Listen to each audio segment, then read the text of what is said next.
ঘটনা হয়েছে রাতের 12টায়, রাতের 1টার দিকে আমরা হসপিটালে নিয়ে আসলাম।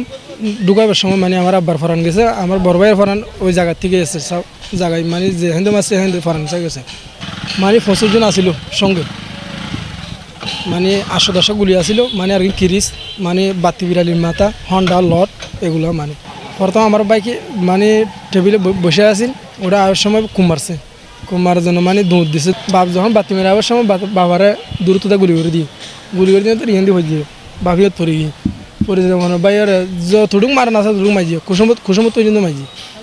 মারানোর পরে মানে মানুষ হজির মানুষ নচিনি তারা ফালাই গিয়ে মোরা করলে তো এর দূর ঘটনা। আই আসছিলাম, আইলে অত না ভাই আর সঙ্গীতে দেবো মানে আর মানে মারিব ধরিব হরব না, তো বিচার গান চিনিত না পারি ভাই। মূলত আমার চাচা যিনি মৃত্যুবরণ করছেন আর তার ছেলে সেলিম, তারা ছাড়া আরও এলাকার কয়েকজন ছেলে গ্রামের দোকানে বসে আড্ডা দিচ্ছিল।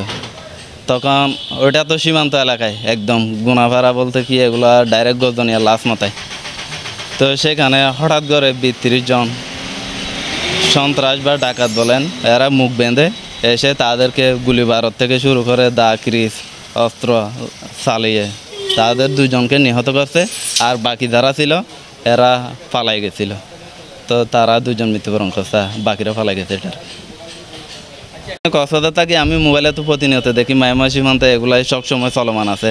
প্রত্যেক দিন 1 জনে 2 জন 3 জন 4 জন এরকম মার্ডার হতেই আছে, হয়তো গরুকে কেন্দ্র করে, হয়তো জাগা জমি নিয়ে, মানে বেশিরভাগ সীমান্ত এলাকায় গরু নিয়ে এগুলাই বেশি কি হয়। প্রশাসনের কাছে দাবি করব এটাই, শুধু আজকে 2টা মার্ডার হয়েছে তা না, এগুলা প্রতিনিয়ত দেখে আসছি আমরা, এগুলা কক্সবাজারবাসীরা দেখতে দেখতে অভ্যস্ত। তো এখন আমার বিশেষ দাবি হলো কক্সবাজারে এখানে সীমান্ত এলাকায় প্রচুর নজরদারি দরকার।